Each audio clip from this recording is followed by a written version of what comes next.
over there like totally rushing, like getting ready and everything, and it doesn't even Oh, matter. I could have, sat here and been all gross. I was out hard working. right.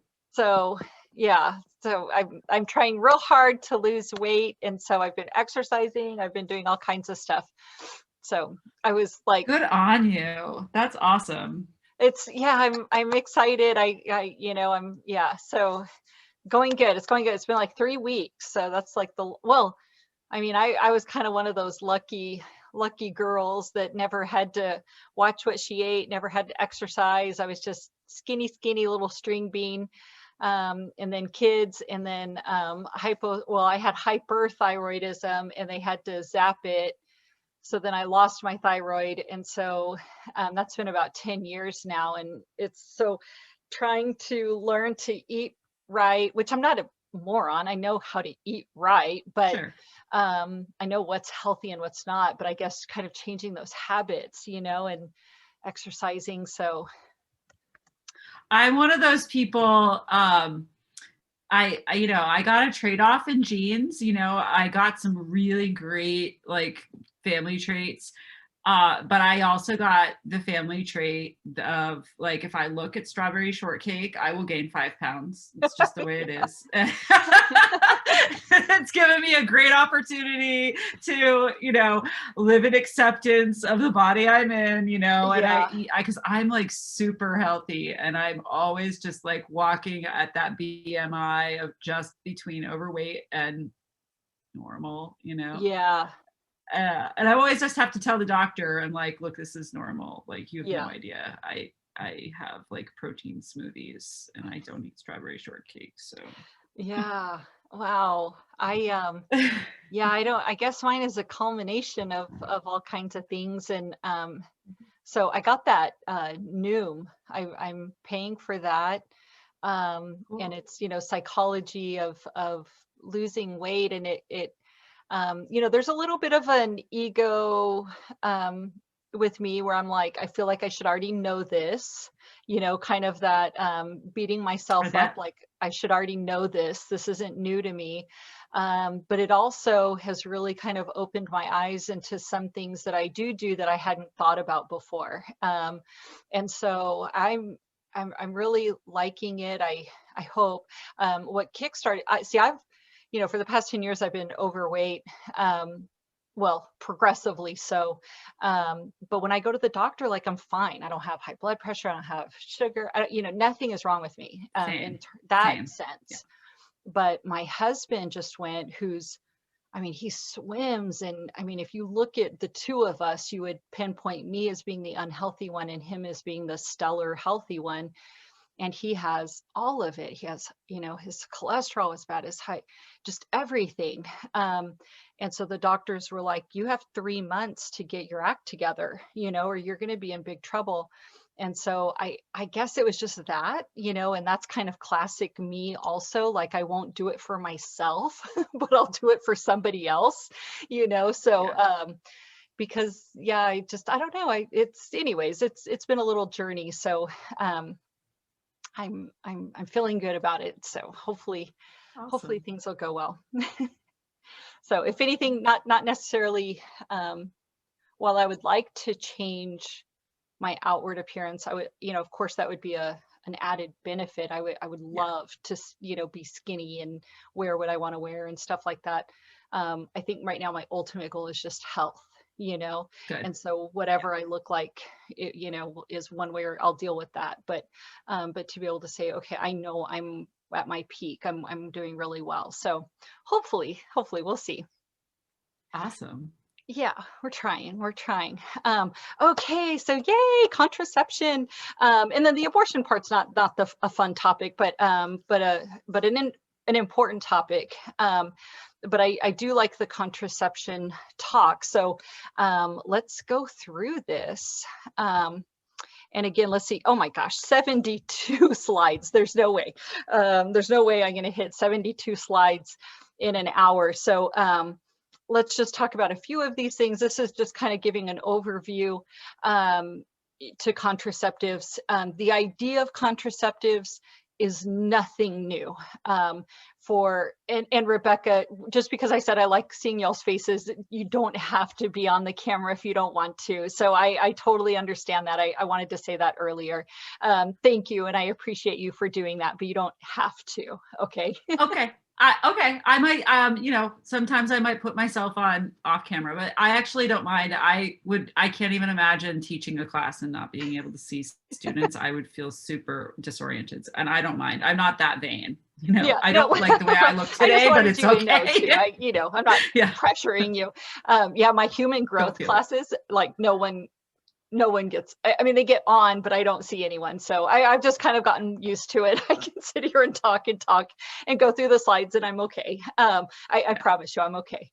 Okay. Okay, so, and there's probably not many questions from this stuff either. This is just nice to know stuff.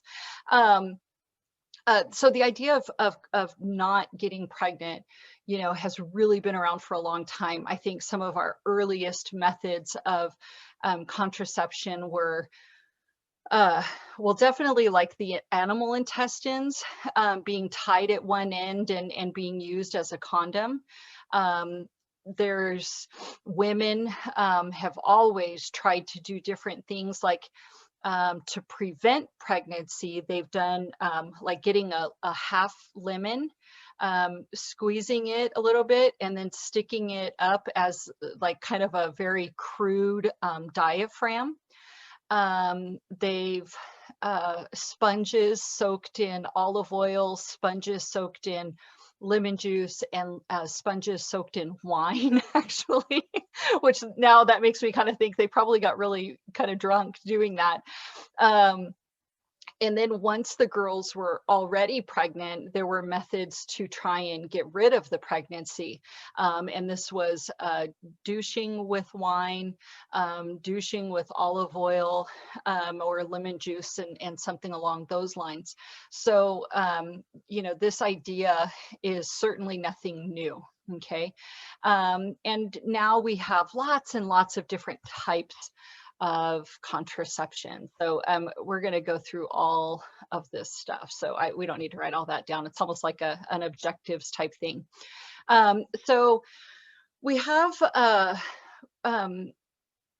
so like those, the rudimentary diaphragms and kind of, original condoms, those are barrier methods, right? They're trying to prevent the sperm from getting to the egg.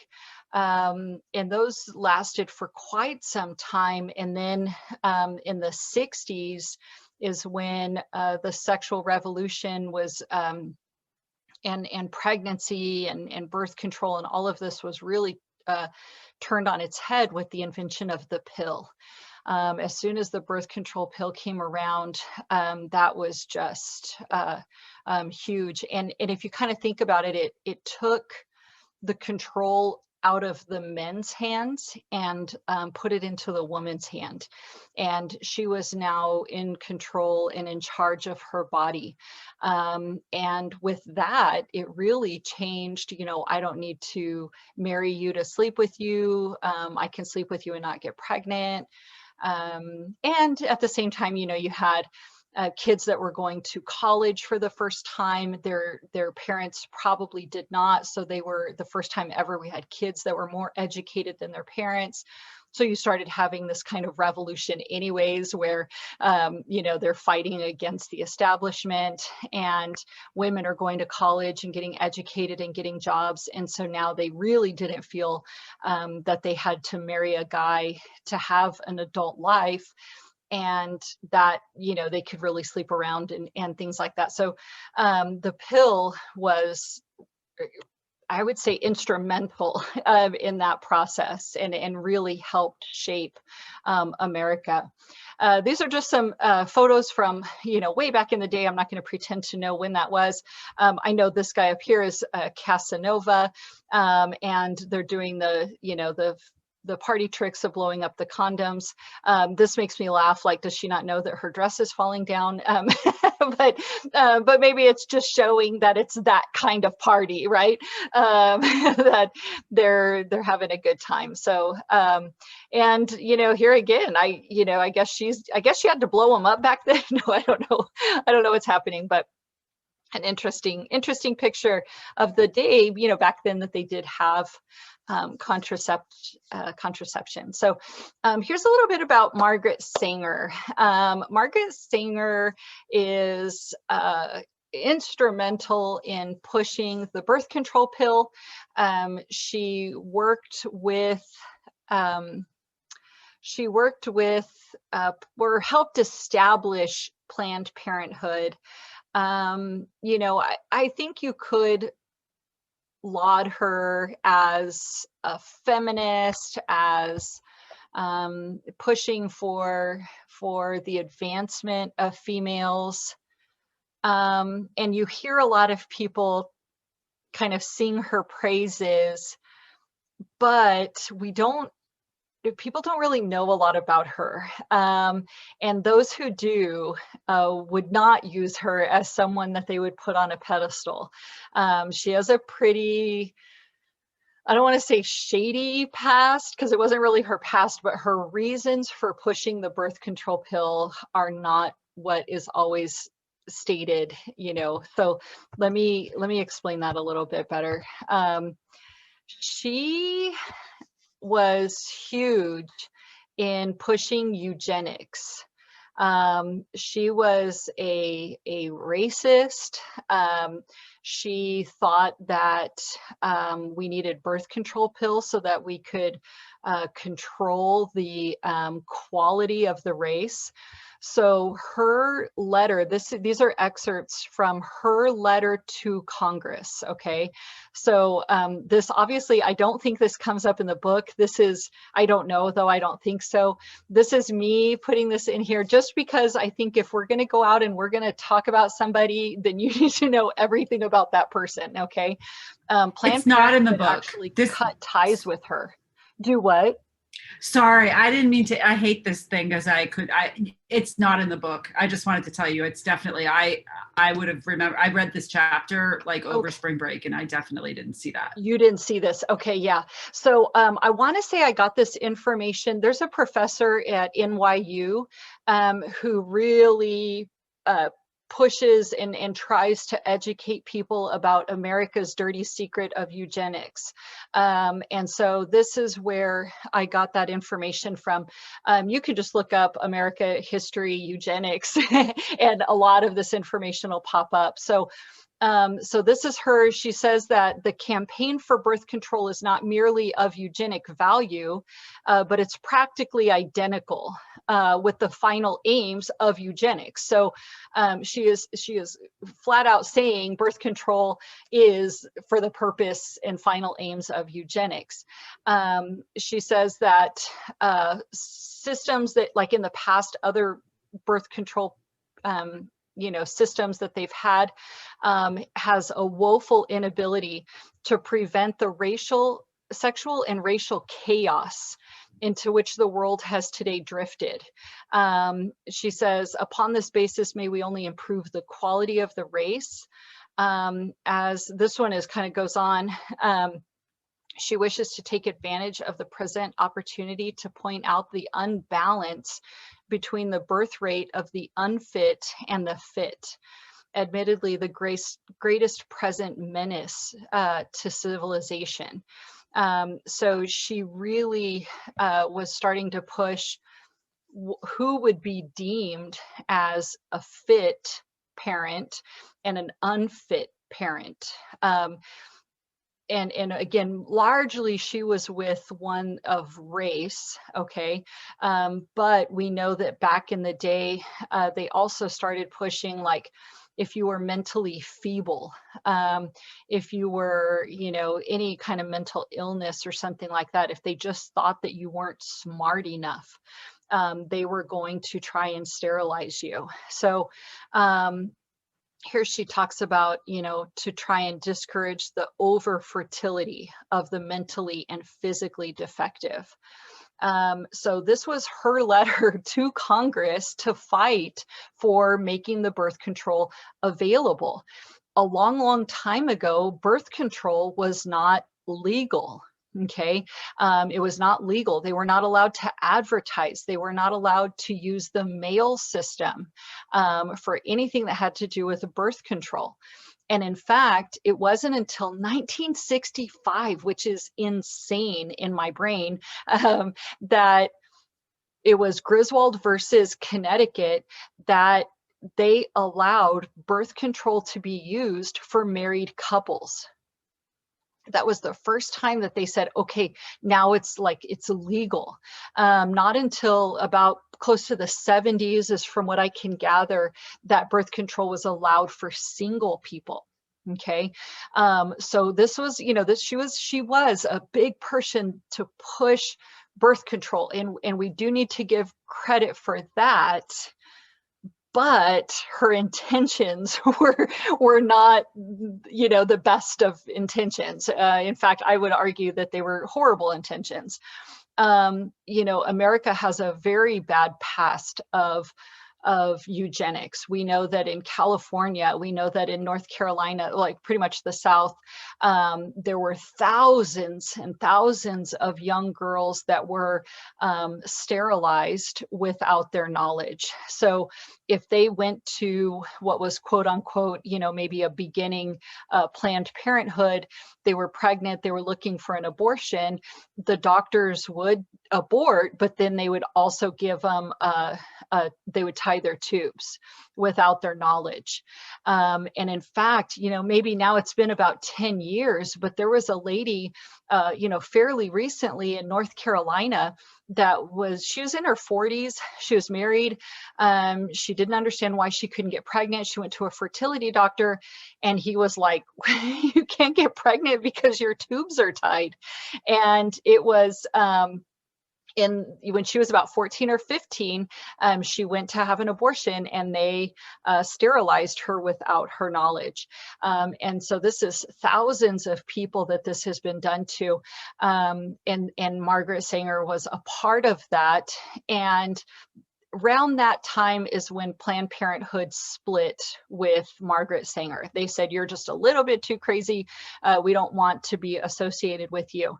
Another really interesting fact that, you won't learn in history books is we're all well aware of Hitler, and he wrote his book, Mein Kampf.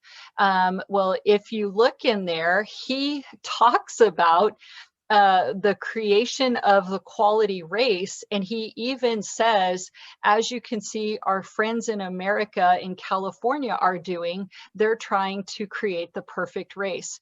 So we could argue that maybe Sanger and all of her people gave Hitler the idea of trying to create a perfect race. So, this is something that we need to know about Margaret Sanger.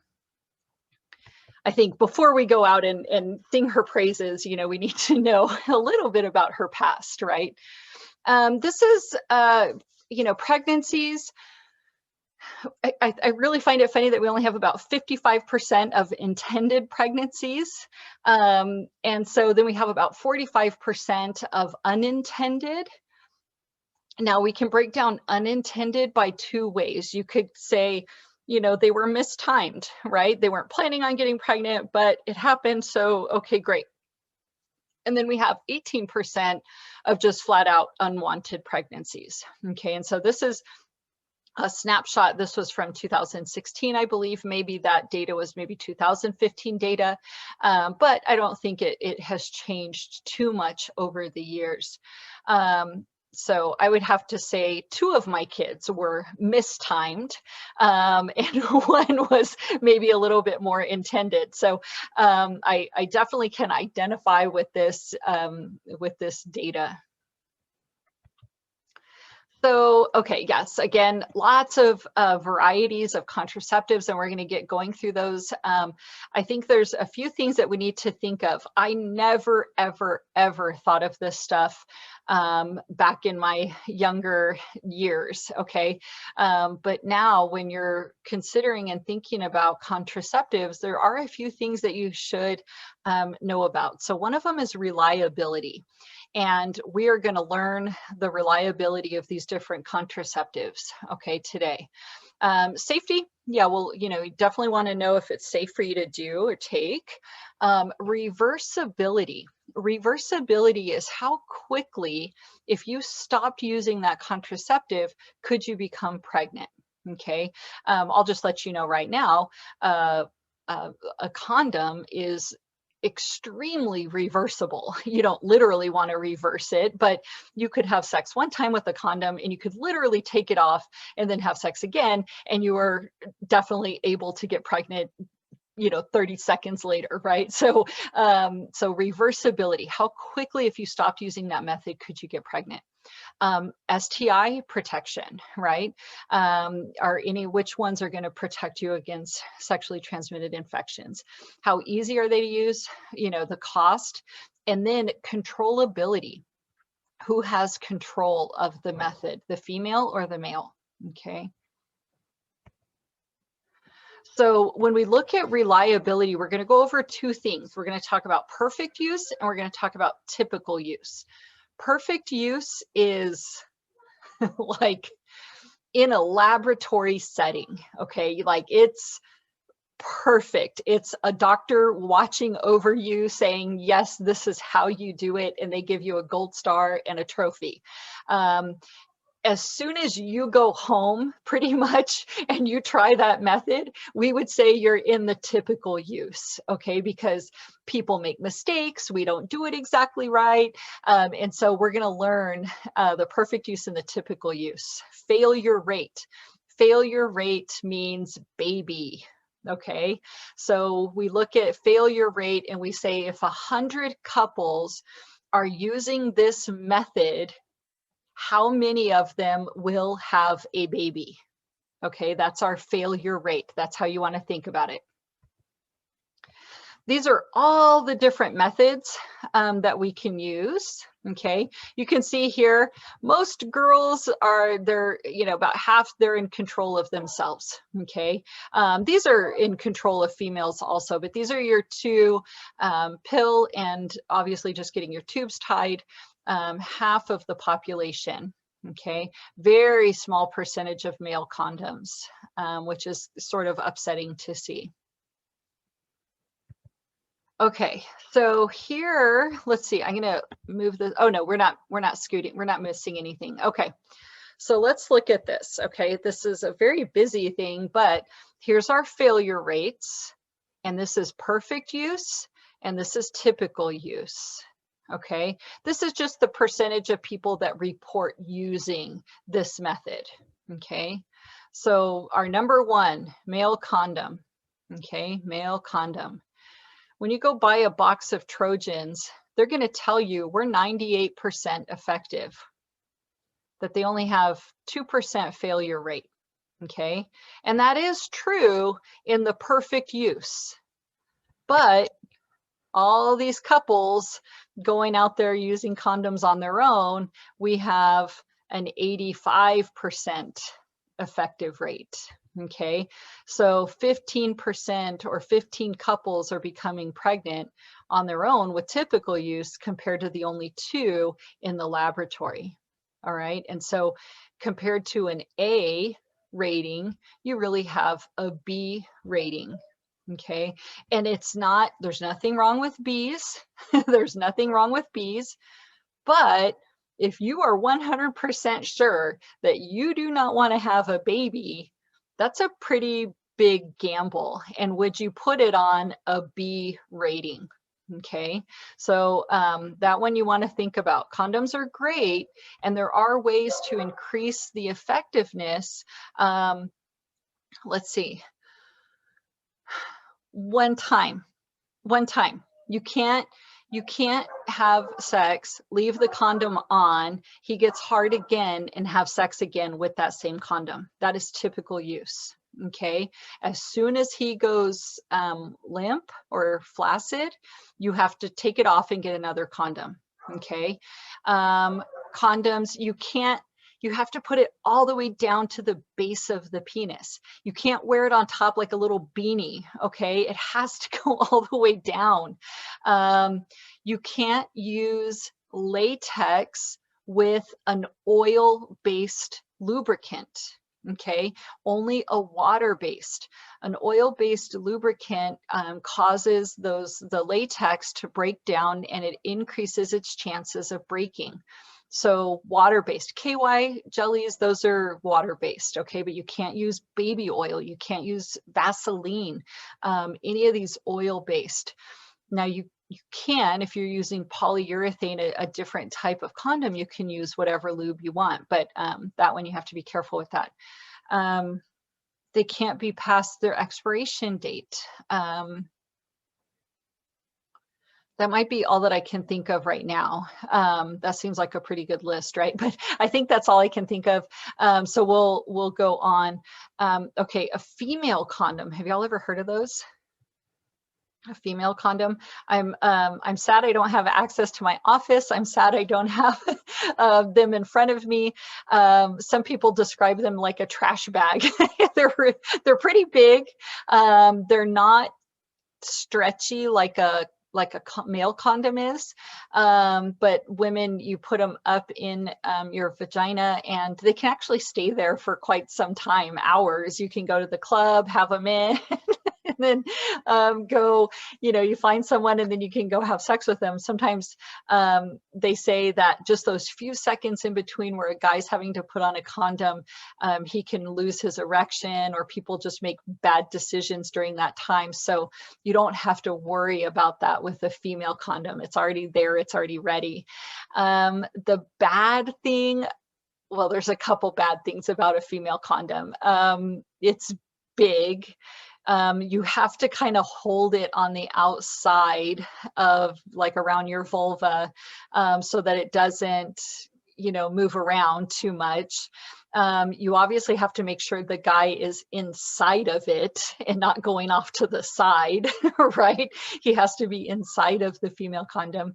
And this possibly could be one of the biggest turnoffs, is people report funny noises with them. So I don't know. I've never used a female condom, so I don't know.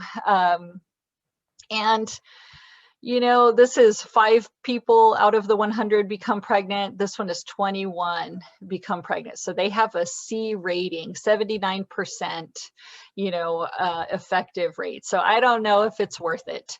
Okay, let's see. I'm not going to do this for every single one. We'll go over what a diaphragm is. We'll go over what a cervical cap is. Again, their effective rates are not great. Even a cervical cap perfect use is not great. It's an 81, right, is what the grade they get. IUDs, Paragard or Mirena, and there's even more IUDs out today. You can see here really good effective rates. Okay, we'll talk about IUDs, and there are some risks that people might want to consider before doing this. But excellent protection against pregnancy. I do not at all recommend spermicides. They're not great. They can cause kind of like an inflammation process in the vagina. It can break down the membrane, so it kind of gets raw and irritated. And that actually increases her chances of getting an STI or HIV, something like that, because that skin is broken down and you have blood, kind of exposed, right? So I highly do not recommend spermicides at all. Even a condom with spermicide on it, it's a false sense of security. If that condom breaks, that amount of spermicide that's there is not going to do anything. And in fact, all it's doing is possibly irritating the female vagina, and again, breaking down her good, skin, and making it more susceptible to an STI. So let's see, I'll try and go through some of this because I've probably talked about it already, just so you know the words are there. We call all condoms a barrier method. Diaphragm and cervical caps are also barrier method. They're literally putting up a barrier between the sperm and the egg in some way. When used properly, condoms are an effective contraceptive, and we 100% recommend condom use because it's the number one way to prevent STIs. It's the number one way to prevent STIs. It's the number one way to prevent HIV. All just HPV, all of those things that we do not want you to get. So I highly recommend girls use a really good contraceptive if you do not want to get pregnant, but you also need to be using condoms. Okay. Do not buy lambskin. Do not buy lambskin. Don't buy anything that's skin. Skin has pores. Okay. Viruses, HIV, all that good stuff gets right through those little holes, and it is absolutely ineffective in preventing against STIs. Here's just some picture of all these different condoms. They have all different kinds of sizes and shapes and colors and flavors. Why would they make them flavored? For oral sex, right? For oral sex. Ladies, we have a high incidence right now of mouth, throat, and esophageal cancer because of HPV. And that's a lot going on in men right now, but I think it's only a matter of time before we see women catch up with that, and that's because of oral sex. Here's that natural lambskin. Don't buy it. Don't get it. It's pointless. It's stupid. Just kidding. Sorry. But it is, right? Don't get it. I would rather you have nothing. Extra large, right? For the extra large guys, I like this one, Snugger Fit. Snugger Fit, I guess because they know it would not sell if it said extra small, right? So this is just one that's a little bit smaller. They call it a Snugger Fit, Snug Fit, so. Oh, yay. Okay, how to put them on, right? We like to call it the twist roll Tootsie Roll. Twist roll Tootsie Roll. So open it up. Make sure it's going to be the right way. If you have it inside out, that's when it's going to cause the little beanie action and not unroll properly, right? So right here in his fingers, he's twisting the very top of it, and then you roll it all the way down. You do want a little receptacle like this at the end. You absolutely do. Okay, this is why you twist a little bit up here to create some space. The reason why, think of a balloon. Which one's going to pop? One that's really tight or one that has a little bit of give in it, right? If a balloon is maxed out, like if this guy pulled this all the way back and it's super tight, the minute he ejaculates it, you have a greater chance of popping it. Okay, so you want a little bit of receptacle and a little bit of give. It's less likely that it'll break like that. Okay, and then here's one that says aqua, right? So water-based. Okay. Okay, yes, breaker slip off.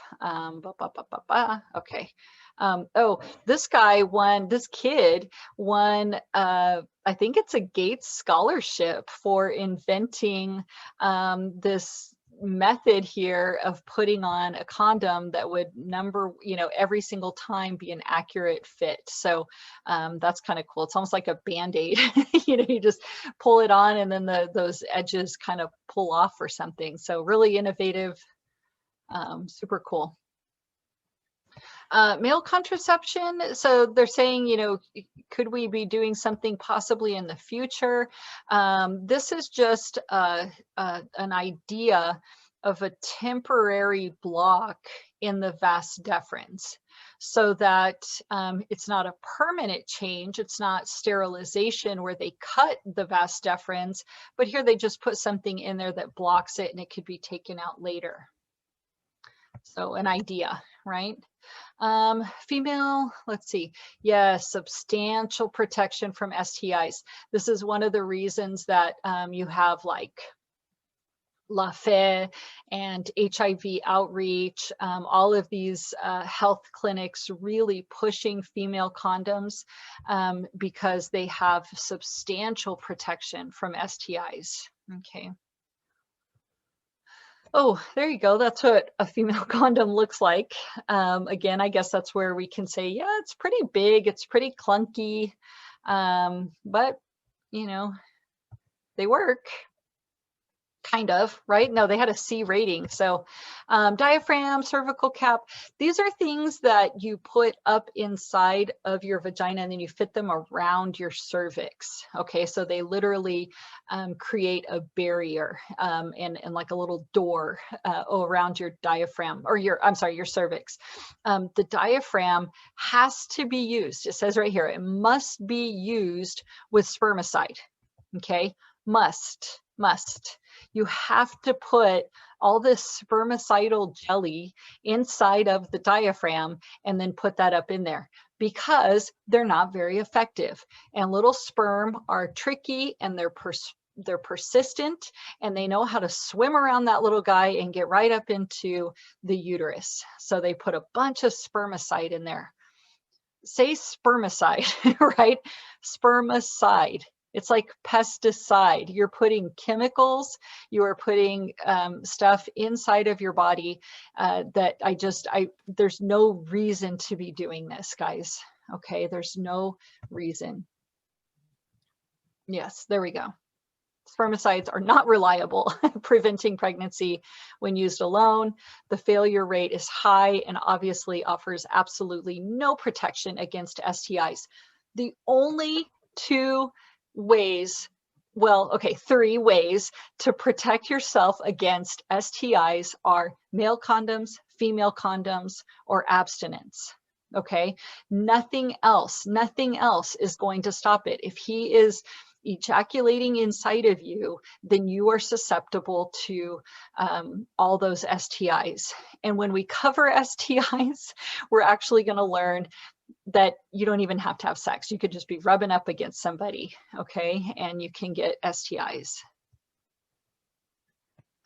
Here are the different spermicides. You can do a foam, you can do a suppository, okay? There's lots of different things. Again, these are so outdated, like Nonoxynol 9 or something like that. It's like, you don't want that. This is a sponge. You wet them and then put them inside. You wet them and get them foamy.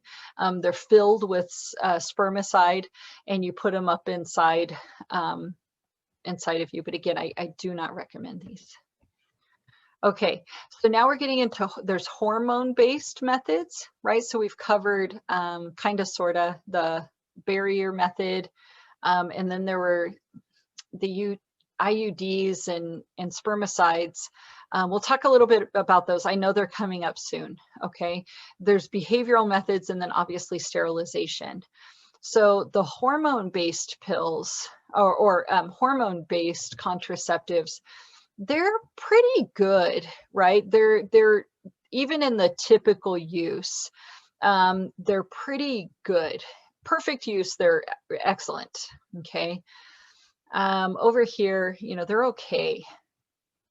The hardest part about pills is you have to take it every day. You're supposed to take it at the same time every day. Okay, if you don't take it at the same time every day, you're in the typical use range. Okay, so you have to take it every day, same time every day. If you miss a day, you're in typical use and you have to use a backup method, a condom or something. Okay, 2 of my babies were conceived while I was on the pill. So I am in this section. Okay. And I, I wasn't great. Especially they made me very sick. They made me very nauseous. I wasn't the best at taking them, so I was dumb. Well, maybe dumb's a harsh word. I was typical, I was a typical young, just didn't really think about it. My husband with with Matthew, because he was my youngest, he wasn't mad. He was just like, why do you do that? Like, you're on the pill, what's wrong? And then a commercial came out that said, it's not hard to remember to take it every day, but it's very easy to forget. And when that commercial came out, I was like, oh my God, that's like, that's me, Yeah, it's not hard to remember to take a pill every day until you're actually doing it. And then you realize it is very easy to forget every once in a while. So that was me. I just did this for my oldest daughter, the implant. She has the Nexplanon in her arm. And so it's going really well for her. And it has the #1 rate of efficacy. It's even better. Look at this, guys. It's even better than sterilization. All right. So I 100% recommend this. Okay. For her, it's gone well. We'll look at pictures, not of her, but of this. Okay. Injections, right? You can get shots every 3 months. The implant, there's the patch. We'll look at pictures of that. And then there's the vaginal ring that you put up inside, and they slowly release hormones. You do the injection every 3 months. This stays in forever, for like 3 years, I think, or something like that. The patch is monthly and the vaginal ring is monthly. Okay. Fertility awareness and withdrawal, the withdrawal method, okay, that's pulling out, guys, okay? Him saying, okay, don't worry, I'll pull out. Oy. 27 couples become pregnant using the pull-out method, all right? So we want to be careful with that. Fertility awareness is counting days, calendar, kind of checking your temperature, things like that. 25 couples will become pregnant. And then the sterilization, tubes tied, vasectomy and then tubes tied. Okay. My husband and I have both. He has a vasectomy and I have my tubes tied, because we always say, Rebecca, you were saying you could just look at a strawberry shortcake and gain weight. I always joked my husband could just look at me and I become pregnant. So we both did this. My mom's like that too. I'm sitting here watching. I'm like, oh, that's me. That's my sister. And that's my other sister, because I'm a pill baby. Oh, you are too? Yeah. Yeah. It happens. So, happy surprises. I like to call them happy